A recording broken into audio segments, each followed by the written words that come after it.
At 4:30 a.m. on March 14, 1944, Private First Class Samuel Sam Harper crouched behind a low embankment on the muddy banks of the Marne River in northern France. The sky was steel gray, and the river reflected it in dull, rippling streaks. Rain from the night before had turned the fields into sticky mud that clung to boots and uniform alike. Harper adjusted the straps of the wooden crate beside him, the crate that held the creation no one believed would survive a single engagement. His fellow soldiers had laughed at it for months, calling it Harper's folly. Even his commanding officer had asked, half in disbelief, whether it was a toy or a prop for a parade. The crate contained a small, homemade tank, a patchwork of scavenged steel plates, a half-track chassis, and a 37mm cannon that Sam had found in a forgotten depot. Every inch of it had been welded, riveted, and reinforced by his own hands in the months leading up to deployment. The brass wanted heavy armor, industrial machines forged in factories, but Harper had built something different. A nimble, lightly armored vehicle designed to move fast, hit hard, and vanish before the enemy could respond. He had spent hours explaining the mechanics, the steering, the gun's recoil, the vulnerabilities, and the camouflage techniques, but most men only shook their heads. The Marne River was quiet now, almost deceptively calm. German patrols were reported along the eastern bank, advancing slowly under the cover of fog.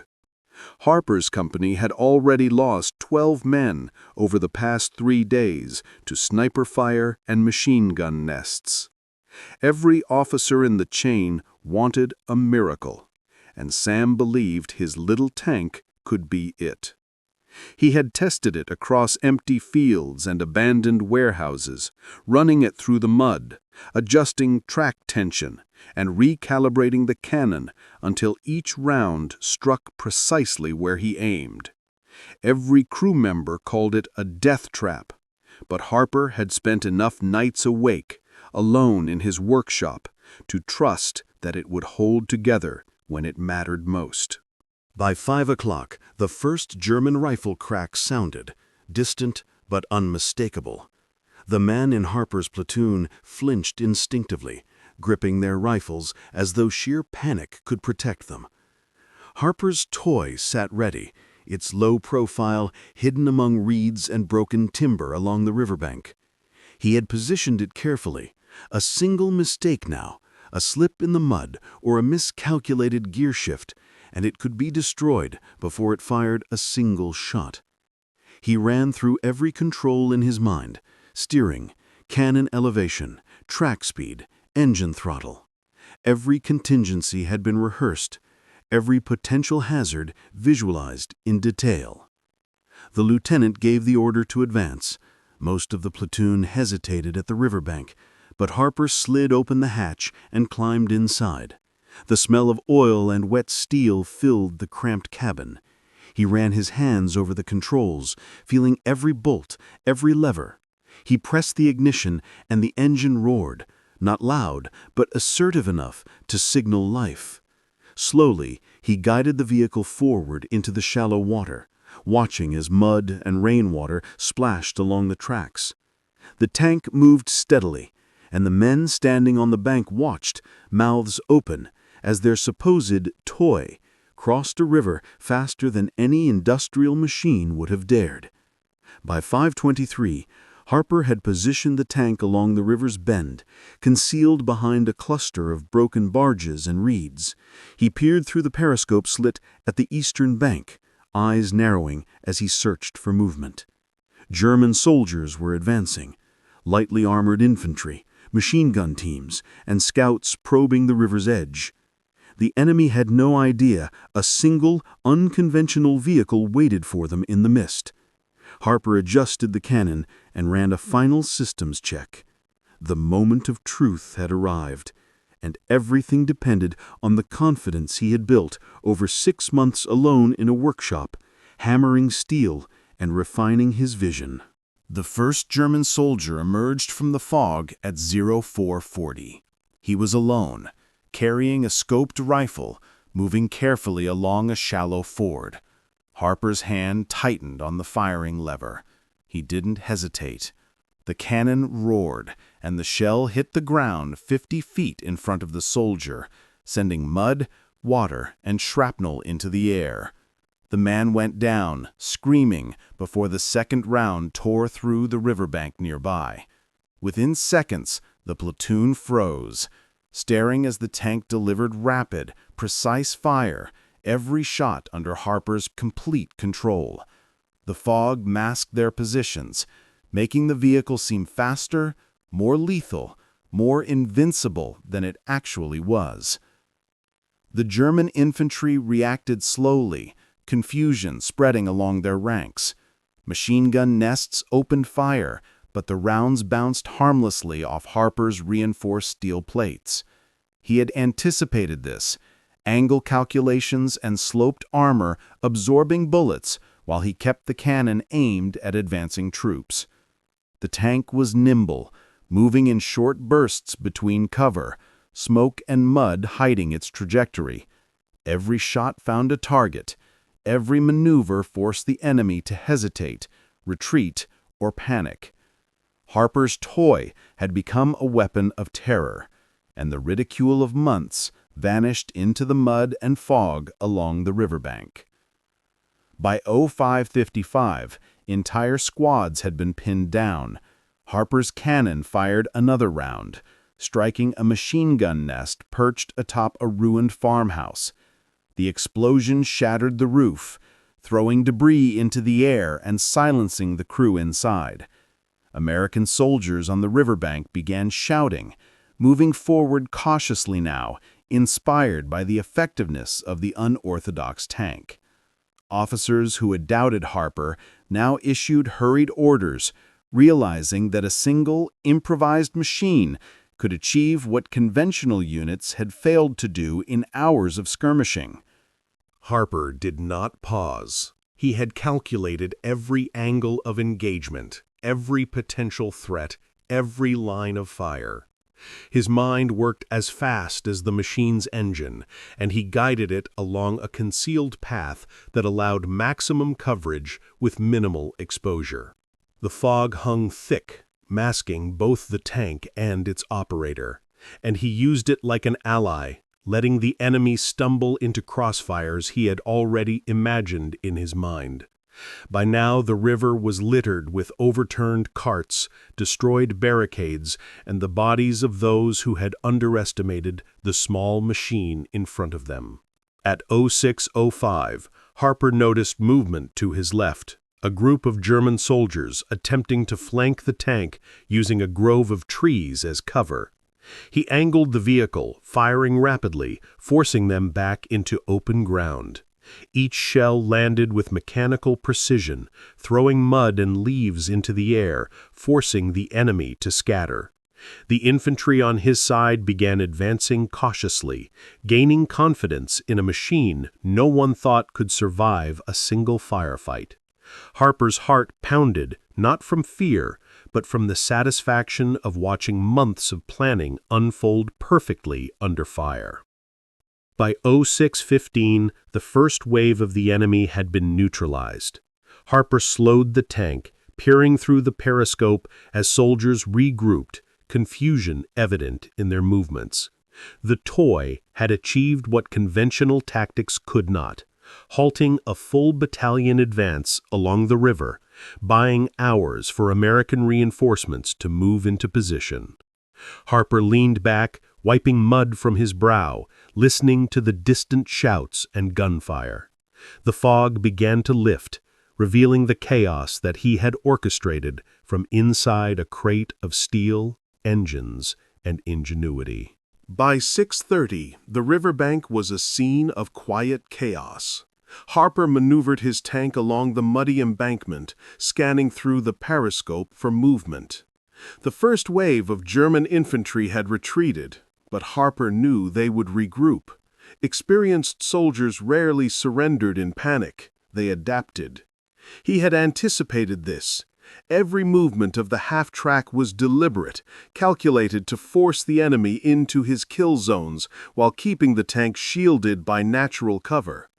The mud sucked at the treads, slowing the vehicle, but Harper compensated, adjusting throttle and gears. A squad of German riflemen emerged behind a ruined barn, moving cautiously, expecting an American ambush. Harper angled the tank, keeping the cannon low, waiting for the right moment. When the soldiers passed behind the barn, he fired. The explosion shredded the roof and sent planks flying. 3 soldiers went down instantly. Harper did not celebrate. He had more ground to cover, more threats to anticipate. Every second mattered, and hesitation could turn advantage into disaster. The fog began lifting slightly, revealing the scale of the battlefield. American soldiers moved forward behind the protection Harper had created, gaining ground that had been denied for days. His commanding officer, previously skeptical, now shouted orders to coordinate with the tank. Harper realized that his improvised creation had become the spearhead of the assault, something no one anticipated when he first arrived with a wooden crate and a wild idea. At 06:45, he spotted movement in the trees. A German sniper attempting to position himself for a clear shot. Harper adjusted the cannon's elevation, calculated wind, and fired. The round struck a tree trunk near the sniper, showering leaves and bark. The enemy soldier ducked behind a tree, unsure of the tank's capabilities. Harper's mind raced. This was no longer just an experiment. It was real combat, with life and death consequences for every action. Harper repositioned the tank along a slight ridge, gaining a better view of the surrounding fields. The fog continued to lift slowly, revealing enemy positions that had previously been invisible. Each calculated maneuver drew him closer to the enemy's line while keeping him obscured from direct view. He relied on intuition, on months of trial and error, on understanding how a small, fast machine could manipulate the battlefield in ways larger tanks could not.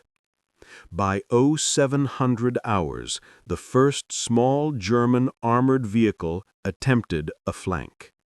Harper's tank, nimble and surprisingly fast, moved to intercept.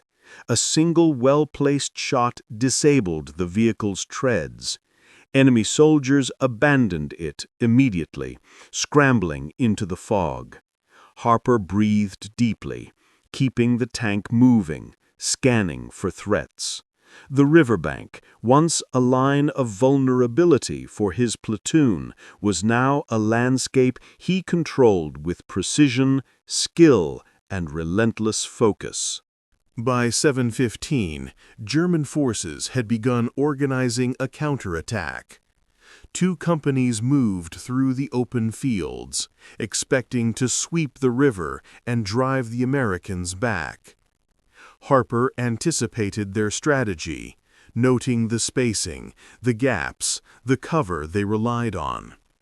The tank, small and low profile, was nearly invisible from a distance, its movements masked by smoke, fog, and debris. Harper calculated his angles, knowing a single misfire could compromise the position. The first volley of rifle fire struck the riverbank near the tank. Harper adjusted instantly, angling the armor to deflect incoming rounds. He pressed the firing lever. The cannon spoke, sending a shell into the advancing formation.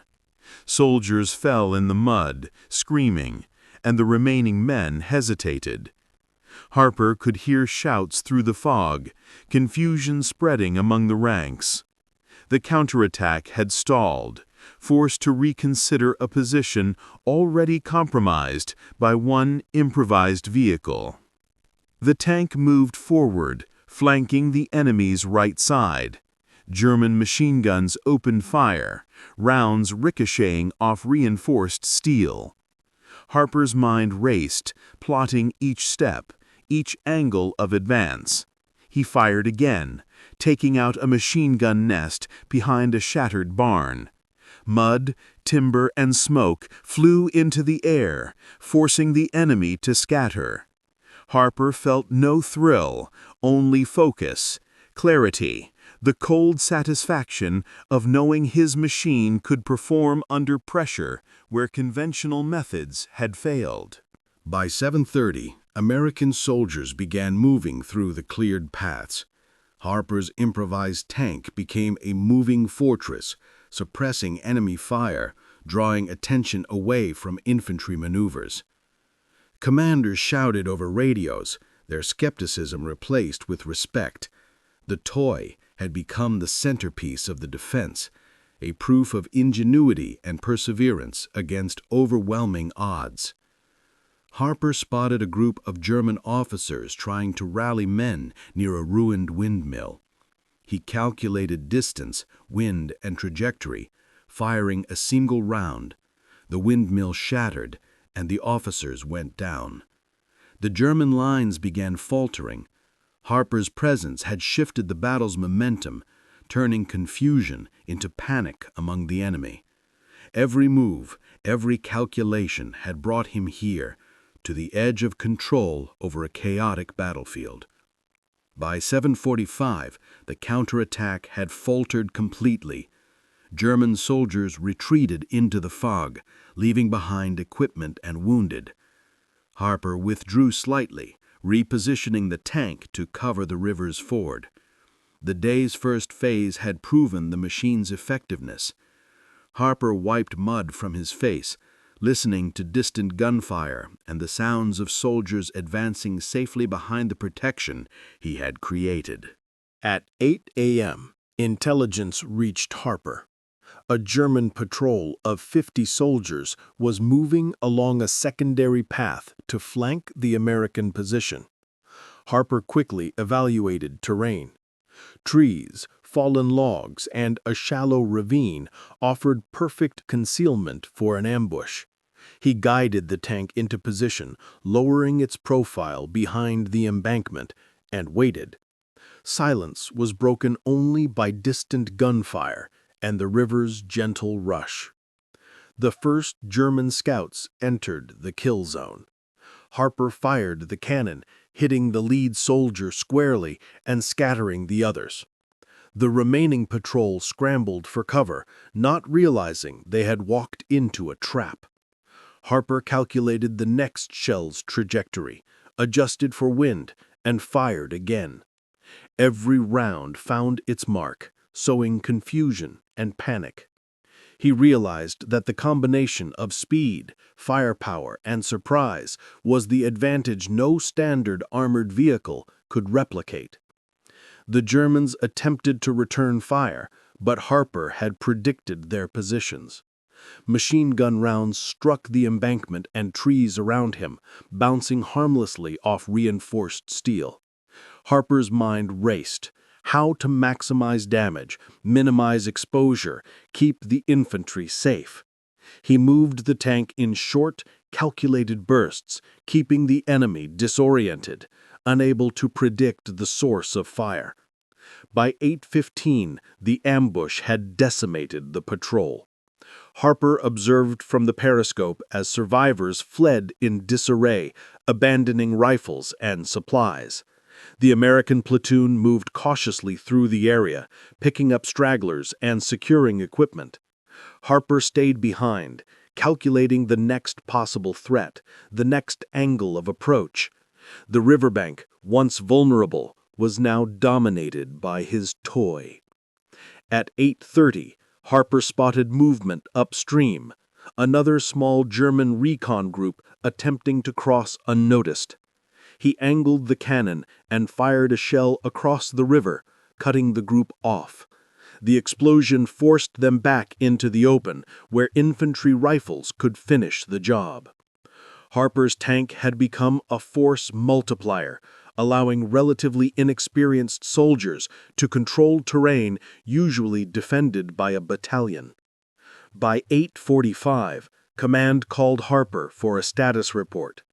His tank had fired 18 rounds, disabled 3 machine gun nests, shattered a windmill, and forced 2 enemy patrols to retreat. Not a single friendly casualty had occurred within the area directly covered by the tank. Harper paused briefly, wiping mud from the periscope lens, aware that he had just changed the perception of what one small, improvised vehicle could accomplish in combat. By 900 hours, Harper realized the Germans were regrouping. Reports indicated a reinforced company moving through the woods to the west, using the fog and terrain to approach undetected. He adjusted the tank's position, angling it behind a fallen railway trestle that offered concealment and a clear line of sight to the likely approach. The mud clung to the treads, but Harper's meticulous adjustments kept the vehicle steady. Every movement was deliberate. He knew that inexperience, hesitation, or overconfidence could mean disaster. The first wave of reinforcements emerged at 9:15, rifles raised, cautiously advancing through the fields. Harper fired the cannon, the shell hitting a small rise and detonating near their line. Soldiers dove for cover, shouting in panic. The second shell took out a heavy machine gun emplacement, scattering the crew. Harper remained calm, methodical, tracking enemy movements while adjusting for distance, wind, and cover.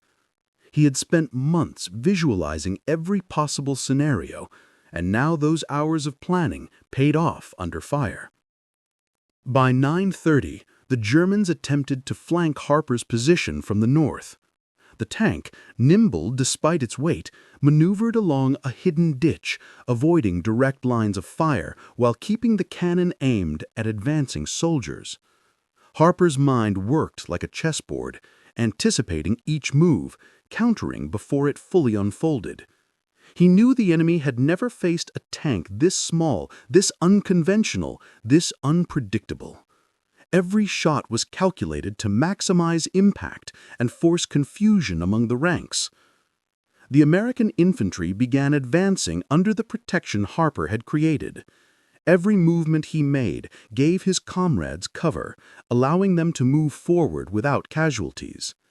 Officers who had doubted him now shouted encouragement, coordinating maneuvers with the tank as though it were a formal, factory-built weapon. Harper adjusted the cannon one last time before a third German machine gun nest opened fire. A single well-aimed shell silenced it instantly, turning the tide of the engagement further in the Americans' favor. By 9:45, reinforcements had been neutralized or forced back into the fog. Harper repositioned the tank along a gentle slope, surveying the riverbank for any remaining enemy forces. The fog was lifting fully now, revealing destroyed barricades, overturned carts, and scattered soldiers. His improvised machine, once a joke among his peers, had become a pivot of the battlefield, forcing the enemy to reconsider their strategy entirely. Harper's heart pounded, not from fear, but from the intensity of orchestrating controlled chaos. He realized his tank had performed flawlessly, combining speed, firepower, and ingenuity. For the first time, the ridicule of months dissolved completely, replaced by respect and recognition. The battle had only begun, but Harper knew that his toy had proven its worth beyond any doubt. By 10 o'clock hours, German forces had withdrawn to regroup behind a secondary line of trees. Harper observed through the periscope as engineers attempted to construct makeshift bridges across a small tributary. Any delay or hesitation would give the Americans time to advance. Harper adjusted the tank's position, moving into a concealed spot along the bank. The cannon tracked the engineer's movements, while the half-track's engine rumbled silently under the cover of reeds. The first engineer stepped onto the plank, unaware of the tank's presence. Harper fired. The plank splintered, sending the man into the cold water below. The rest froze, confusion spreading along the temporary crossing. He fired again, targeting the support beams. The structure collapsed under the weight of the troops, throwing soldiers into the water. Mud, debris, and shouts filled the air. Harper's tank remained hidden, its movements precise, deliberate, and devastating. By 10:15, German reinforcements tried an alternative route along a narrow field. Harper moved the tank forward slowly, keeping it behind a slope to remain concealed. A shell struck a small mound, sending soldiers sprawling and forcing others into open ground. Harper's calculations for trajectory and wind had been exact. Every shell, every maneuver reinforced the psychological impact of an unseen, unstoppable machine, sowing hesitation and fear among the enemy.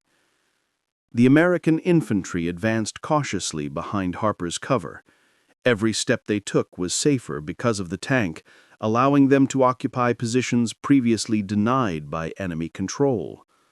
Harper adjusted the cannon and fired again, disabling a machine gun nest on a slight rise. Smoke and debris filled the air, forcing the Germans to reconsider their positions. Each successful strike further established the tank's dominance on the riverbank. By 10:30, Harper realized the Germans were attempting to coordinate a final crossing, combining infantry and a small armored vehicle. He anticipated their strategy, lining the tank's cannon along a choke point. When the vehicle emerged, Harper fired. The shot disabled its treads instantly, halting the advance. The infantry was forced back, retreating in disorder into the fog. Harper's toy had once again demonstrated the power of precision and planning over size and conventional expectation. By 10:45, the riverbank was firmly under American control. Harper repositioned slightly, scanning the fog and distant tree lines for any remaining threats. His tank, battered but functional, had blocked an entire battalion's advance. He wiped sweat and mud from his brow, feeling the quiet satisfaction of a machine built by one man, achieving what dozens of conventional vehicles could not. By 11 o'clock, German forces attempted a flanking maneuver along a wooded ridge to the west.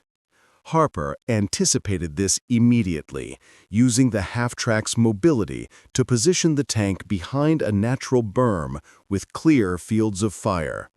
He adjusted elevation and calculated wind, tracking the soldiers with the periscope as they crept through the undergrowth. This engagement would test both the machine's mobility and Harper's ability to control chaos under pressure. The first German scouts moved into range at 11:15. Harper fired the cannon, the explosion scattering debris and forcing the squad to halt. Every shot was measured, calculated, and designed to maximize the psychological effect on the enemy. By the time the rest of the flanking force realized the threat, Harper's tank had already shifted position unseen, creating confusion and disarray. The Germans had no idea where the fire was coming from. American soldiers began advancing along a parallel route, using the flanking confusion to move without casualties. Harper's tank acted as a moving fortress, protecting infantry and dictating the battlefield's flow. He angled the vehicle to obscure movement while keeping the cannon ready, watching the fog and tree line for any sign of further enemy maneuvers. Every calculation, every subtle adjustment reflected months of preparation and intimate knowledge of his creation. By 11:30, Harper fired another shell, this one striking a small dugout where enemy officers were directing the maneuver. The structure collapsed, sending smoke and debris skyward. The Germans faltered, retreating in disorder. Harper's tank moved forward slightly, keeping pressure without overexposing itself. He was aware that even a single misstep could compromise both the vehicle and the American advance. The flanking attempt had failed. Harper observed through the periscope as German soldiers retreated into the forest, abandoning positions and supplies. The tank had once again dominated a situation that would have required multiple conventional vehicles and far more men. Harper's improvisation and meticulous planning had allowed a single machine to dictate the battlefield. By 11:45, the American command acknowledged the success of Harper's toy. Officers who had once mocked him now shouted coordination orders, integrating the tank fully into ongoing operations. Harper remained calm, methodical, and focused, aware that the work was far from over, but confident that his creation had proven itself beyond doubt. By 1200 hours, German forces made a last desperate push to reclaim the riverbank. Harper's intelligence indicated multiple infantry squads moving in coordinated waves, supported by a light armored vehicle. He repositioned the tank to the most advantageous spot yet, a natural depression with excellent fields of fire and cover from all sides. Every second counted. The first wave appeared at 12:15. Harper fired the cannon, striking a machine gun nest instantly. Soldiers fell back into the open, and confusion spread quickly among the enemy ranks. The second wave, expecting the riverbank to be lightly defended, rushed forward. Harper angled the half-track, firing shell after shell into the exposed troops. Each shot was precise, each maneuver calculated to keep the tank concealed and lethal. By 12:30, the German armored vehicle emerged from the fog. Harper had anticipated this, positioning the tank to intercept. He fired a shell into the vehicle's treads. Sparks and metal flew as the enemy machine ground to a halt, immobilized. The infantry behind it halted, retreating into cover. Harper's small, improvised tank had neutralized multiple battalion-level threats simultaneously. American soldiers used the confusion to secure the riverbank fully. Harper moved forward slowly, providing covering fire, his tank acting as both shield and sword. Each engagement reinforced the psychological impact of his machine, demonstrating the power of precision and ingenuity over brute force. The German forces had no coordinated plan that could counter a tank this unconventional and unpredictable. By 12:45, the last German squads attempted to withdraw, leaving behind equipment, wounded, and morale shattered. Harper carefully monitored their retreat, firing only when necessary to prevent regrouping. The riverbank, once a contested area, was now fully controlled by American forces, secured largely through the efforts of one soldier and his improvised tank. Harper paused to breathe, wiping mud and sweat from his face. He had achieved something extraordinary. A single machine, built with his own hands, had halted an entire battalion, protected dozens of soldiers, and changed the dynamics of the battlefield in ways that conventional methods could not. The ridicule of months had vanished completely. By 1300, American command officially recognized the success of Harper's actions.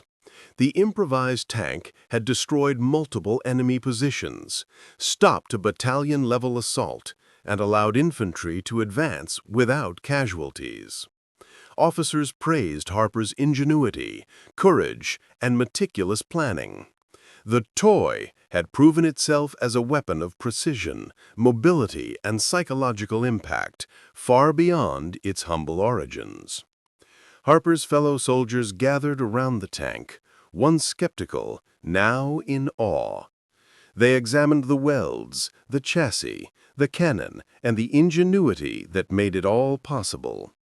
Harper explained the rationale behind every design choice, every modification, every calculated risk. The men listened intently, realizing that what they had dismissed as folly had saved lives, shifted momentum, and rewritten conventional assumptions about what one soldier could achieve. By 1400, Command officially documented Harper's achievement. The tank, once a personal experiment, was slated for further testing and potential adoption in other units. Harper received commendations, medals, and recognition that reflected not just courage, but creativity, problem-solving, and technical skill under fire. He had transformed skepticism into respect, ridicule into legend. Harper returned to his platoon later that day, quietly observing the battlefield. The riverbank was scarred, muddy, littered with wreckage and casualties. The men moved cautiously but safely, advancing through territory that had previously cost lives. Harper's tank, battered and muddy, had withstood everything thrown at it. It had become both a symbol and a tool, proof that ingenuity could overcome the odds. By 1500, Harper reflected on what had happened. His months of work, the countless hours welding, testing, adjusting, and visualizing had culminated in this day. One soldier, one machine, could indeed alter the course of a battle when skill, planning, and courage intersected. The lessons were clear. Improvisation, precision, and creativity mattered as much as brute strength or industrial-scale weapons. Samuel Harper's toy tank went down in military history.